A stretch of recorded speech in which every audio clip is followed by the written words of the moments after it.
बिस्मिल्लाहिर्रहमानिर्रहीम।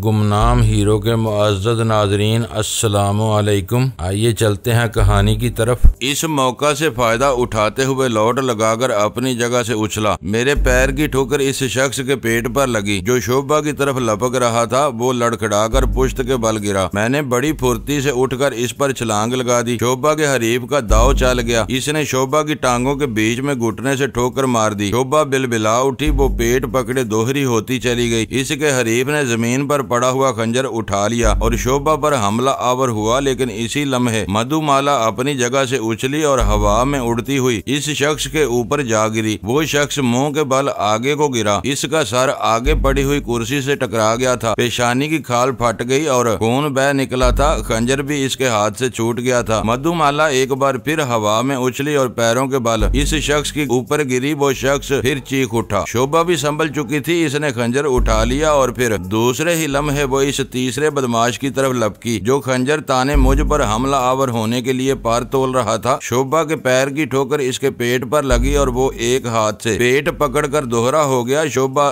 दौड़कर शेरपा के करीब पहुंच गई और जोकर एक ही झटके से इसकी कलाइयों पर बंधी हुई रस्सी काट दी। शेरपा भी एक झटके से उठकर खड़ा हो गया। इसने एक गुंडे को संभाल लिया। एक गुंडा मेरी गिरफ्त में था और तीसरे को शोभा और मधुमाला ने संभाल रखा था। मुझे इन दोनों पर बड़ी हैरत हो रही थी कि इनमें इतना हौसला कैसे आ गया था। ये एक तरफा लड़ाई थी जो ज्यादा देर तक जारी नहीं रह सकी। हमने इन तीनों को मार मार कर अधमवा कर दिया था। शेरपा ने इन तीनों को बांध कर डाल दिया और फिर ये इंकशाफ मेरे लिए बड़ा दिलचस्प साबित हुआ था कि नागपाल और चांगली ने अपने गिरोह में ये ऐलान कर रखा था कि जो शख्स मुझे पकड़कर इनके सामने पेश करेगा या मेरे बारे में कोई निशानदही करेगा, इसे 20 लाख रुपए इनाम दिया जाएगा। नागपाल के गिरोह के अक्सर आदमी मेरी तलाश में थे। बाज तो मेरी तलाश में पहाड़ों में आबाद छोटी छोटी बस्तियों में भटक रहे थे और बाज को मेरे शहर पहुंचने की इतला मिल चुकी थी। गुंडों की इस पार्टी का सरगना रोहन था। इसको किसी तरह मालूम हो गया था कि पद्मी की तरफ जाने से पहले मैं इस बंगले में मुकीम था। इसने 2 आदमियों को साथ मिलाया और मेरे बारे में मालूम करने के लिए यहाँ आ गया। ये लोग मेहमान बनकर आए थे। इन्होंने धोखे से शेरपा को बेबस कर दिया और मधुमाला को खंजर की नोक पर रखकर मेरे बारे में मालूम करना चाहते थे। और ये सिलसिला अभी शुरू ही हुआ था कि मैं शोभा के साथ वहाँ पहुँच गया। मुझे शोभा की जुर्रत पर बड़ी हैरत हुई थी, लेकिन फिर अचानक ही मेरे जहन में एक और ख्याल उभरा और शोभा की बातों ने इसकी तस्दीक भी कर दी। शोभा के कहने के मुताबिक यहाँ की सूरत हाल ने इसे खौफजदा कर दिया था, लेकिन फिर अचानक ही इसे यूं लगा जैसे कोई गैबी कुव्वत इसे उकसा रही हो और फिर इसी ने वो सब कुछ कर डाला जिसकी इस जैसी कमजोर दिल औरत से तवक्को नहीं की जा सकती थी। मुझे नीलगिरी की बातें याद आ गईं। इसने शोभा की हिफाजत का वादा किया था। नीलगिरी ही ने इसके अंदर इतना हौसला पैदा किया था और इसे जारहियत पर आमादा किया था और शोभा को देखकर मधुमाला को भी हौसला मिला था। शेरपा का ख्याल था कि इन तीनों को कत्ल करके इनकी लाशें सहन में किसी जगह दफन कर देनी चाहिए, लेकिन मैं इसके हक में नहीं था। बिला वजह किसी के खून में हाथ रंगना मुनासिब नहीं था, जबकि इन्हें जिंदा रखकर इनसे कुछ फायदा उठाया जा सकता था। मेरी बात शेरपा की समझ में आ गई और हम इस कमरे में पहुंच गए जहां इन तीनों को बांध कर डाला गया था। शेरपा ने कमरे में दाखिल होकर दरवाजा बंद कर दिया और रोहन के साथ हाथ खोल दिए। मेरा तो ख्याल था कि तुम तीनों को कत्ल करके लाशें जमीन में गाड़ दी जाएं, लेकिन मेरा ये साथी बहुत रहम दिल है। ये तुम लोगों को कत्ल करने के हक में नहीं बल्कि जिंदा छोड़ देना चाहता है। बगैर कोई नुकसान पहुँचाए शेरपा इसके सामने बैठ गया। खंजर इसके हाथ में था और ये खंजर गालबन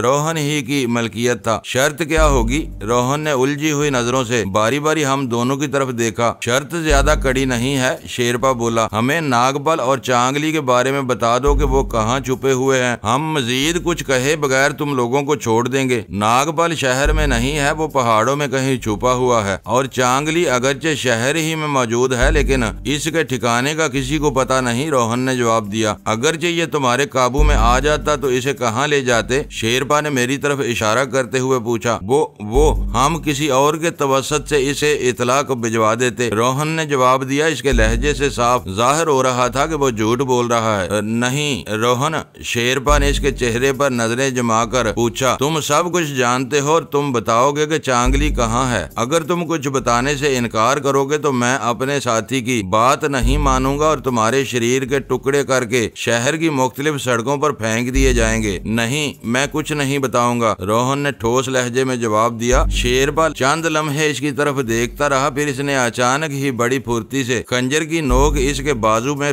तकरीबन 2 इंच लंबा चरका लगा दिया। रोहन चीख उठा, मैं तुम्हारे शरीर को पहले इसी तरह छलनी करूंगा और फिर टुकड़े करूंगा। शेरपा ने इस मर्तबा खंजर की नोक इसकी नाक में पेवस्त कर दी। रोहन की चीख पहले से ज्यादा खौफनाक थी। मजा नहीं आ रहा, शेरपा ने ये कहते हुए खंजर मेरे हवाले कर दिया। रोहन को गिरेबान से पकड़कर उठाया और इस पर घोंसों और ठोकरों की बारिश कर दी। रोहन ज्यादा देर तक ये बर्दाश्त नहीं कर सका, इसने हथियार डाल दिए। बताता हूँ, वो चीख उठा। हम वक्त कहीं का। शेरपा इसे आखिरी ठोकर मारते हुए बोला, पहले ही कबूल कर लेते तो तुम्हारी इतनी टूट फूट तो ना होती। अब जल्दी बको वरना मेरा हाथ फिर हरकत में आ जाएगा। वो रेड लाइट एरिया में बसंती बाई के कोठे में छुपा हुआ है, रोहन ने जवाब दिया। बसंती बाई, तुम्हारा मतलब है वो किसी तवाइफ के यहाँ पनाह लिए हुए है? मैंने हैरत से पूछा। हाँ, इसके लिए इससे ज्यादा महफूज और कोई जगह नहीं हो सकती, रोहन ने कहा। कोई शक भी नहीं कर सकता कि चांगली किसी ऐसी जगह पनाह ले सकता है। ठीक है, लेकिन अगर ये गलत साबित हुआ तो? मैंने मानी खेज अंदाज में जुमला अधूरा छोड़ दिया और शेरपा को इशारा किया। शेरपा ने आगे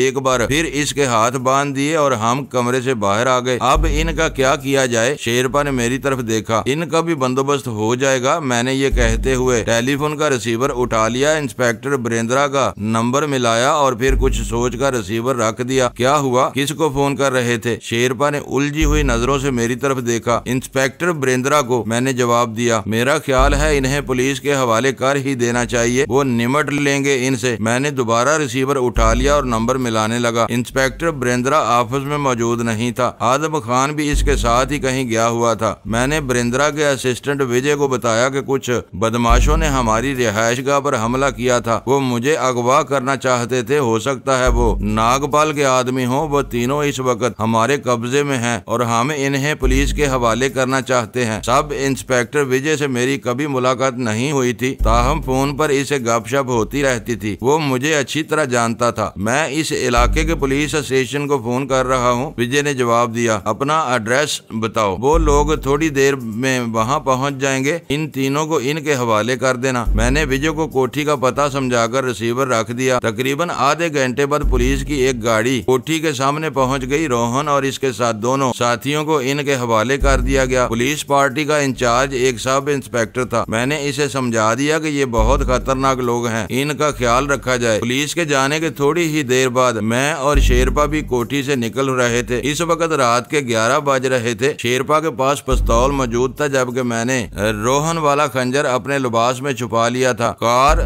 रेड लाइट एरिया में एक गली के मोड़ पर रोककर हम पैदल एक तरफ चलने लगे। तवाइफों का ये इलाका कई छोटी गलियों पर मुश्तमिल था। इन गलियों में रोशनी का मुनासिब इंतजाम भी नहीं था। छोटी छोटी लातादाद कोठरियां थी। हर कोठरी के दरवाजे के अंदर की तरफ जलने वाले बल्बों की रोशनी इतनी मध्यम थी कि दरवाजे में खड़ी हुई तवाइफों के चेहरे भी धुंधलाए हुए से लग रहे थे। लातादाद तमाशबीन भी कोठरियों में झांकते हुए इन गलियों में घूम रहे थे। एक गली के मोड़ पर एक आदमी ने हमें रोक लिया। मेरा ख्याल है ये आदमी काफी देर से हमारे पीछे लगा हुआ था। चूड़ीदार किस्म का तंग मोरी का पजामा, खद्दर का कुर्ता जो घुटनों से काफी ऊपर था, गले में सुर्ख मफलर और सर पर स्याह रंग की गोल टोपी। इसके मुंह में पान भरा हुआ था और वो बीड़ी के कश भी लगा रहा था। गली के इस मोड़ पर दीवार के साथ मध्यम रोशनी का एक बल्ब भी जल रहा था और इस जर्द और मध्यम रोशनी में इस शख्स को देखकर ये अंदाजा लगाना दुश्वार नहीं था कि वो किस कमाश का आदमी था। गंदगी में कहाँ आ गए सर? वो बारी बारी हम दोनों की तरफ देखते हुए बोला। हीरा को सेवा का मौका दो ना, जगमगाते हीरे पेश कर दूंगा तुम्हारी खिदमत में। बसंती बाई का कोठा कहाँ है? मैंने इसकी बात को नजरअंदाज करते हुए पूछा। दत तेरे की, इस शख्स के मुंह से बेइख्तियार निकला। आगे जाकर सीधे हाथ की गली में मुड़ जाओ, पान के खोखे वाले से पूछ लेना। हम आगे जाकर इसके बताए हुए रास्ते पर मुड़ गए। ये गली किसी कदर कशादा थी और इस तरफ रोशनी का भी माकूल इंतजाम था। यहाँ नाचने गाने वाली तवाइफों के डेरे थे। मुख्तलिफ एतराफ से साजों और घुंघरुओं की आवाजें सुनाई दे रही थी। बाज दरवाजे बंद थे और खुले हुए दरवाजों वाले कमरे तेज रोशनी से जगमगा रहे थे। बनी ठनी तवाइफें गाहकों के इंतजार में बैठी थी। पान के खोखे के सामने 3-4 आदमी खड़े थे। इनमें एक फौरन ही हमारी तरफ लपका। मैंने इससे भी वही सवाल किया। बसंती बाई का नाम सुनकर इसके चेहरे के तासरात भी बिगड़ गए। इसने एक तरफ इशारा कर दिया, इस ड्योढ़ी में सीढ़ियां चढ़कर ऊपर चले जाओ, दूसरी मंजिल पर बाएं तरफ वाला दरवाजा। हम इस ड्योढ़ी में दाखिल हो गए। सामने भी एक दरवाजा था और दाएं तरफ भी दोनों दरवाजे बंद थे और अंदर से साजों और घुंघरुओं की आवाजें सुनाई दे रही थी। हमें बाएं तरफ सीढ़ियों पर चढ़ते चले गए। सीढ़ियां लकड़ी की थीं और तख्ते हमारे कदमों के नीचे चिरचिरा रहे थे। हम दूसरी मंजिल पर पहुंचे ही थे कि बाएं तरफ वाला दरवाजा खुला और दो आदमी बरामद हुए। सूरत से वो दोनों शरीफ ही लगते थे। रात के अंधेरे में इन गलियों में शरीफ लोग ही तो आते थे। वो दोनों किसी बात पर कह कहे लगाते हुए नीचे चले गए। शेरपा मुझे इशारा करता हुआ दरवाजे में दाखिल हो गया। मैंने अंदर दाखिल होते ही दरवाजा बंद करके कुंडा चढ़ा दिया और जैसे ही मुड़कर देखा मेरा दिमाग बक से उड़ गया। ये खासा बड़ा कमरा था। फर्श पर प्लास्टिक की चटाई बिछी हुई थी। बाएं तरफ दीवार के साथ पुराने से सोफे लगे हुए थे और इन सोफों पर जनाना लिबास में 4 अदद हिजड़े बैठे हुए थे। हमें देखकर इन चारों की बातें खिल पड़ी। मेरे दिमाग में धमाके से हो रहे थे। एक हिजड़ा उठकर शेरपा से लिपटने की कोशिश कर रहा था और शेरपा ने नेपाली जुबान में कुछ चीखते हुए इसे पीछे धकेल दिया। मेरी तरह शेरपा भी खासा बदहवास हो रहा था। इस दौरान में अंदरूनी दरवाजे से एक और दराज कामत हिजड़ा बरामद हुआ। वो शक्लो सूरत में अपने साथियों से बहुत बेहतर था। वैसे इसमें शुबा नहीं कि वो सब के सब अच्छी शक्लो सूरत के मालिक थे। इनमें 2 ने साड़ियां पहन रखी थी और 3 नेपाली जनाना लिबास में थे। दराज कामत सलेटी साड़ी में मलबूस था। पिदारिये महाराज पिदारिये। दराज कामत ने बड़े चाव से हाथ लहराते हुए हमें आगे आने की दावत दी। तुम में बसंती बाई कौन है? मैंने सख्त लहजे में पूछा। बसंती मैं हूँ महाराज। आप लोग ठीक जगह पर आए। पसंद कीजिए, बसंती की परियां आपके सामने मौजूद हैं। जरा ऊपर पहले आ जाते तो बहुत अच्छी चीजें मिल जाती। पूरे खटमंडू में बसंती की शोहरत है। कदरदान तो शाम से पहले ही बंद करो बकवास। शेरपा ने इसे डांट दिया। हम अय्याशी के लिए नहीं आए। यहाँ और कौन है? बसंती के कोठे पर और कौन हो सकता है महाराज? पर तुम डांटते क्यों हो? पुलिस वाले हो क्या? बसंती ने यह कहते हुए मखसूस अंदाज में ताली बजाई। हाँ, हम पुलिस वाले हैं और हमें एक मुजरिम की तलाश है। शेरपा ने कहा। हमें इतला मिली थी कि वो यहीं छुपा हुआ है। हाय राम! बसंती के मुंह से कराह सी खारिज हो गई। देख लो महाराज, खुद देख लो। यहाँ मेरी परियों के सिवा कोई नहीं है। 2 कस्टमर आए थे, वो भी भाग गए। मेरा जहन बुरी तरह उलझा हुआ था। क्या रोहन ने हमारे साथ धोखा किया था? शेरपा की मजीद मार से बचने के लिए हमें यहाँ का पता बता दिया था। इसने हमारे साथ मजाक किया था या यहाँ आकर हम किसी फरेब का शिकार हो रहे थे? लेकिन बहरहाल मैं एहतियात का दामन हाथ से नहीं छोड़ना चाहता था। शेरपा तुम यहीं रुको, मैं देखता हूँ, मैंने कहा और फिर बसंती की तरफ देखते हुए बोला। चलो, मैं तलाशी लेना चाहता हूँ। बसंती के चेहरे पर एक लम्हे को तगैयर सा नमूदार हुआ। फिर इसने फौरन ही अपनी कैफियत पर काबू पा लिया। ये पूरा फ्लोर बसंती के कब्जे में था। इसमें छोटे छोटे 5-6 कमरे थे। पिछली तरफ एक कशादा बालकोनी थी। दाएं तरफ एक राहदारी थी। वहाँ से एक तंग सा जीना ऊपर जाने के लिए था और एक जीना नीचे जाने के लिए। इस इमारत के पीछे तंग सी गली थी। राहदारी में दाएं तरफ भी एक दरवाजा था जिस पर ताला लगा हुआ था। इस कमरे में क्या है? ताला खोलो। मैंने बसंती को इशारा किया। ये कमरा हमारा कमरा नहीं है महाराज, बसंती ने जवाब दिया। ये जीने का दरवाजा है, ऊपर कोई और रहता है। हमारा इससे कोई ताल्लुक नहीं है। मैं चंद लम्हे बसंती को देखता रहा, फिर वापस आ गया। मैं और शेरपा बाहर निकले तो बसंती की परियों ने जोरदार कहकहा लगाया था। शेरपा तेजी से पीछे मुड़ा। इनके कहकहों को यकदम ब्रेक लग गया। मैं शेरपा को बाजू से खींचता हुआ बाहर ले गया। धोखा हो गया हमारे साथ। इन अंधेरी और गंदी गलियों से बाहर आकर मैंने कार में बैठते हुए कहा, तुमने गलती की बात। शेरपा बोला। वो पैसेंजर सीट पर बैठ गया। इस कमबख्त रोहन और इसके साथियों को जिंदा नहीं छोड़ना चाहिए था। वो अब भी हमारी दस्तरस से बाहर नहीं है। मैंने इंजन स्टार्ट करके कार आगे बढ़ा दी। इस वक्त वाकई शदीद बोरियत हो रही थी, बल्कि मुझे अपने आप पर ताव आ रहा था कि मैंने रोहन की बात पर यकीन क्यों कर लिया था। नया बाजार की तरफ घूमते हुए मैंने गाड़ी स्टार होटल के गेट की तरफ मोड़ दी। मैं इस वक्त चाय या काफी की शदीद तलब महसूस कर रहा था। शेरपा ने भी एक कप काफी के ख्याल से इख्तलाफ नहीं किया था। गर्मा गर्म काफी से जहन को वाकई किसी हद तक सुकून मिला। काफी पीने के बाद भी हम काफी देर तक इसी मौजू पर बातें करते रहे और जब होटल से बाहर निकले तो 12:30 बज रहे थे। शेरपा ने मशवरा दिया कि क्यों ना पुलिस स्टेशन की तरफ से होते हुए चले। ख्याल बुरा नहीं था। रोहन को इस झूठ झूठ पर कम अज कम सर्दनश तो की जा सकती थी। पुलिस स्टेशन का रास्ता मुझे मालूम नहीं था, इसलिए स्टीयरिंग पर मैंने शेरपा के हवाले कर दिया। पुलिस स्टेशन पहुंचने में चंद मिनट से ज्यादा नहीं लगे, लेकिन वहां की सूरत हाल हमारी तवक्को से बिल्कुल मुख्तलिफ थी। थाने में पहुंचकर यह दिलचस्प इंकशाफ हुआ कि रोहन हंगामे, तोड़फोड़ और कम अज कम 5 आदमियों के कत्ल के इल्जाम में पहले ही से पुलिस को मतलूब था। नागपाल के गिरोह के तकरीबन हर आदमी पर इस किस्म के संगीन जुराइम के इल्जाम थे। जो पुलिस ऑफिसर रोहन और इसके साथियों को मधुमाला वाली हुकोठी से लाया था वो इसे नहीं पहचानता था, लेकिन थाने में आने के तकरीबन 20 मिनट बाद वहां आने वाले एक और ऑफिसर ने इसे पहचान लिया। इसका असल नाम रोहन भी नहीं था। जुबानी पूछगिछ के दौरान में ही रोहन ने जेब से एक कैप्सूल निकालकर मुंह में डाल लिया। कैप्सूल निकलने के फौरन बाद ही इसे खून की उल्टियां होने लगी। इसे फौरन अस्पताल ले जाया गया, लेकिन इसने रास्ते ही में दम तोड़ दिया। इसकी लाश इस वक्त भी अस्पताल में पड़ी थी, जबकि रोहन के दूसरे 2 साथियों को जामा तलाशी के बाद लॉकअप में बंद कर दिया गया था और किसी भी शख्स को इनसे मिलने की इजाजत नहीं थी। हमारे लिए सूरत हाल खासी मायूस कुन थी। थाने में खलबली मची हुई थी। मैंने इस ऑफिसर से मिलने की कोशिश की जो रोहन और इसके साथियों को मधुमाला की कोठी से लेकर आया था, लेकिन पता चला कि वो अस्पताल गया हुआ था जहां रोहन की लाश के पोस्टमार्टम का इंतजाम हो रहा था। हम कोठी पर वापस आ गए। इस वक्त 1:30 बजने वाला था। मधुमाला और शोभा जाग रही थी। हम इन्हें कुछ बताकर नहीं गए थे, इसलिए वो हमारे लिए खासी परेशान हो रही थी। 3 बजे तक हम लाउंज ही में बैठे बातें करते रहे। हमारी अदब मौजूदगी में मधुमाला और शोभा एक दूसरे से खासी बेतकल्लफ हो चुकी थी। मधुमाला इसे सुलाने के लिए भी अपने ही कमरे में ले गई थी।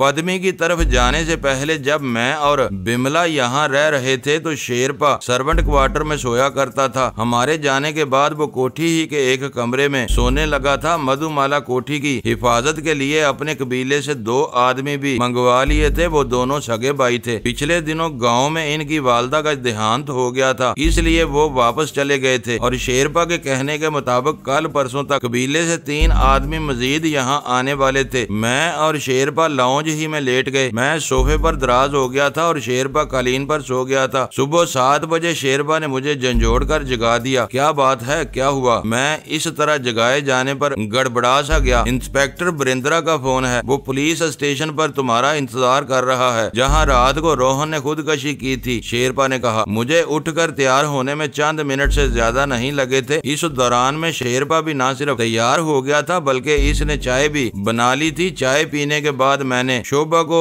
जगा दिया और इसे बता दिया कि हम कहाँ जा रहे हैं। पुलिस स्टेशन की सूरत हाल बहुत तशवीशनाक थी। कई मुसल्लह पुलिस अहलकार इमारत के बाहर भी मुस्तैद और चाको चौबंद थे। हम इमारत का गेट और दीवारें इस तरह छलनी नजर आ रही थी जैसे यहाँ गोलियों की बारिश की गई हो। गेट पर मुतय्यन पुलिस वालों ने हमें अंदर जाने नहीं दिया। इंस्पेक्टर बरिंद्रा को इतला भिजवानी पड़ी, जो खुद बाहर आया और हमें अंदर ले गया। इमारत के गेट के सामने सड़क पर और इमारत के अंदर भी कई जगहों पर खून के धब्बे फैले हुए थे। इंस्पेक्टर बरिंद्रा ने जो कहानी सुनाई वो बड़ी दिलचस्प और सनसनीखेज थी। मेरे और शेरपा के लिए ये इसलिए भी ज्यादा सनसनीखेज साबित हुई थी कि गुज़श्ता रात हम जिस बात को रोहन का मजाक समझे थे वो हकीकत थी। यानी चांगली रेड लाइट एरिया में बसंती बाई के कोठे पर मौजूद था। इंस्पेक्टर बरिंद्रा के मुताबिक इसे निहायत खुफिया जराये से वहाँ चांगली और इसके 2 साथियों की मौजूदगी की इतला मिली थी। बरिंद्रा ने रात 2 बजे पुलिस पार्टी के साथ वहाँ छापा मारा। चांगली और इसके साथी बसंती के कोठे के ऊपर वाली मंजिल पर मौजूद थे। अकबी राहदारी में जो दरवाजा मुकफ्फल देखकर मैं लौट आया था, दरअसल वही ऊपर जाने का जीना था। इंस्पेक्टर बरिंद्रा ने वो ताला तोड़ दिया और दूसरे ही लम्हे ऊपर से इन पर फायरिंग शुरू कर दी गई। पुलिस ने भी जवाब में फायर खोल दिया। चांगली का एक आदमी मारा गया था, जबकि दूसरा चांगली के साथ दूसरी छत पर कूदकर फरार हो गया था। बसंती और इसका एक साथी भी पुलिस के हाथों मारा गया था। और फिर सुबह 4 बजे नागपाल के दर्जन भर मुसल्ला आदमियों ने इस पुलिस स्टेशन पर हमला कर दिया। नागपाल को रात ही को बसंती के कोठे पर छापे और अस्पताल में रोहन की मौत की इतला मिल गई थी। इसे ये भी पता चल गया था कि इसके 2 आदमी पुलिस की हिरासत में थे, जिन्हें छुड़ाने के लिए पुलिस स्टेशन पर हमला कर दिया गया था। इस हमले में वो दोनों कैदी मारे गए थे। नागपाल के आदमियों ने थाने में घुसकर इन्हें हवाला से निकाल लिया था, लेकिन पुलिस ने शदीद मुजाहमत की और इन दोनों कैदियों के अलावा इन्हें छुड़ाने वालों में से भी 3 आदमी हलाक हो गए थे, जबकि पुलिस के 2 आदमी भी जान हार गए थे और 3 जख्मी हो गए थे। थाने पर हमले की इतला हेडक्वार्टर को दी गई थी। इंस्पेक्टर बरिंद्रा इसी वक्त हेडक्वार्टर पहुंचा था। इतला मिलते ही वो भी नफरी लेकर यहाँ पहुंच गया। इससे पहले एक और थाने की नफरी यहाँ पहुंच चुकी थी। जब बरिंद्रा यहाँ पहुंचा तो खेल खत्म हो चुका था। पुलिस के आला अफसरान भी आ गए थे। 6 बजे तक लाशें भी उठवा दी गई थी और ये केस इंस्पेक्टर बरिंद्रा को दे दिया गया था। तुम्हें कैसे पता चला था कि चांगली बसंती बाई के कोठे में छुपा हुआ है? मैंने इसके खामोश होने पर पूछा। कल दिन में एक मकान पर छापे के दौरान में एक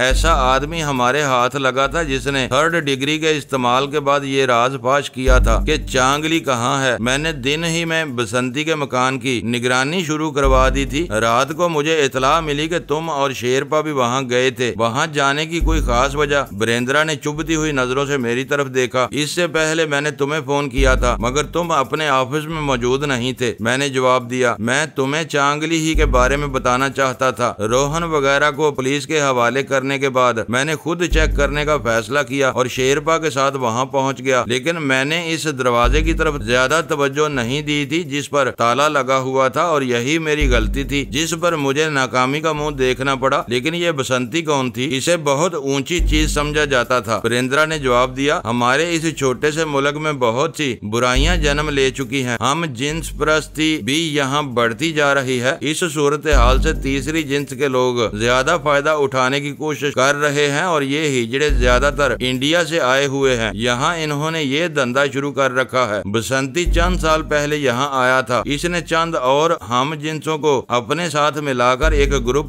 बना लिया और खुद इनका गुरु बन बैठा। इंडिया से भी वक्तन फवक्तन ऐसे लोग आते रहे। यहाँ आते ही वो बसंती से राब्ता करते। हमारे बाद सियासतदान, सरकारी अफसरान और दौलतमंद तबके से ताल्लुक रखने वाले बाअसर लोग भी इस बुराई में मुब्तला हैं। बसंती ने ऐसे बहुत से बाअसर लोगों से ताल्लुकात इस्तवार कर लिए। इन ताल्लुकात से फायदा उठाकर बसंती ने मंशियात फरोशी का धंधा भी शुरू कर दिया। 2 साल पहले पुलिस ने इसे पकड़ा था मगर इन्हीं बड़े लोगों की वजह से पुलिस को इसे छोड़ना पड़ा, लेकिन इसके गिरोह को तितर बितर कर दिया गया था।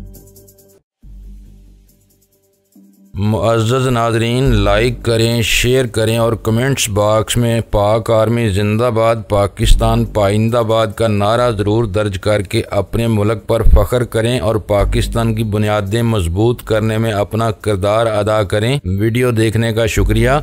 मुअज़्ज़ज़ नाज़रीन, अपना ख्याल रखिएगा और हमारे चैनल का भी। ISI पाक आर्मी जिंदाबाद, पाकिस्तान पाइंदाबाद।